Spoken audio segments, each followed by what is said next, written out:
আল্লাহ হেফাজতের মালিক হেফাজত করেন যে কোনো অছিলা, আবার পতন করেন যে কোনো অছিলা। এই যে আমার জন্মের সময় মা হারা দাদা ভাই, তার প্রস্রাবের সমস্যা, তাকে মুসলমানে দিয়েছি, তার মুখের আহার কেড়ে নিয়ে তাকে ঠিকভাবে খাদ্য দিতে পারি না। না আবার যা করি, চাষ করে এমবি কিনে তার থেকে এই নাসিকে কষ্ট দিয়ে, মা হারা দাদা ভাইকে কষ্ট দিয়ে এমবি কিনে প্রচার করবো কি তোদের মতো বেঈমান মুনাফিক এজিদ লীগের জন্য? আর দলের পক্ষে বিষয়ে কথা বলতে হবে। অন্য বলে খুব ভালো, আর তোমাদের কথা বললেই খারাপ। আমি সেট আপ আসো, সেটার মধ্যে দেবো। বাংলাদেশে আমি নৌকা কবির ঘুরতে, আমার সারা বাংলাদেশে আমার মানুষ আছে, আমার গ্রুপ আছে। কোন নেতা ভালো, কোন নেতা খারাপ, কোন উপজেলা চেয়ারম্যান, পৌরসভা চেয়ারম্যান, কোন এমপি, কোন নেতা নেত্রী খারাপ জানতে আমার বাকি নাই।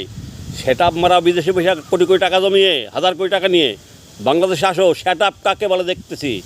1000 2000 টাকা কোটি করে শেখ হাসিনার পতন করছে, আজকে আমেরিকা নিয়ে নিচ্ছে। আমেরিকা সঞ্জাল বাংলাদেশে চলে এসেছে, আর তোমরা বসে বসে বিদেশের ডিজে গান শুনেছো, আরাম করেছো, বিয়ে খেয়েছো। আর আমাদের সারা বাংলাদেশে যারা অবহেলিত ছিল দুর্দিনে, সেই সব কর্মী লক্ষ লক্ষ তারা আজকে তাদেরকে আজকে অপমান অপদস্থ করতেছে। আর তোমরা যাদের আনছিলা দলে, তারা 80% চলে গেছে। আবার জিন্দাবাদ বলে কেউ জামাতে, কেউ আবার বিএনপিতে। তারা যে আবার ওই দলবে যে অপকর্ম করতেছে, তারা আবার আওয়ামী লীগে যারা আছে তাদের অত্যাচার করতেছে। সত্যি কথা বলে তোমাদের জলে বলে সেট আপ আসো। সেট আপ কত দিতে পারো, সেটার মধ্যে সেট আপ দিয়ে দেবো। যেসব ভালো নেতা আছে তাদের আমরা চিনি, তাদের স্যালোর জানাবো, শেখ হাসিনার সাথে তাদের গ্রহণ করবো। আর যারা খারাপ নেতা আছে, সেট আপ তোদের সেটা ভাঙা পিটাবো বাঁশ দিয়ে। কষ্ট আমাদের সহ্য হয়ে গেছে, ব্যাঙের সর্দিজন নাই। এই 10 মাসে অত্যাচার জুলুম সহ্য করতে করতে করতে করতে করতে আমাদের সহ্য হয়ে গেছে। আমাদের আর ভয় নাই। আমেরিকা যদি নিয়ে নেয় আমাদের কোনো সমস্যা নাই।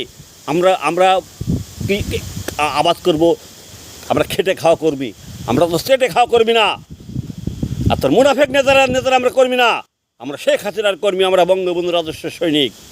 আয় বাংলাদেশে আয়, দেখ সেট আপ কাক বলে, সেটার মধ্যে সেট আপ দিয়ে দেবো। বিদেশে বসে সেট আপ দাও, দেশে আসে একবার জয় বাংলা বলা, তোর বিদেশে বসে 1 লক্ষবার জয় বাংলা বলার সমান। দেশে এসে বল, আমাদের মতো প্রকাশ্য হয়ে যে দোকান প্রকাশের বল, জয় বাংলা বল।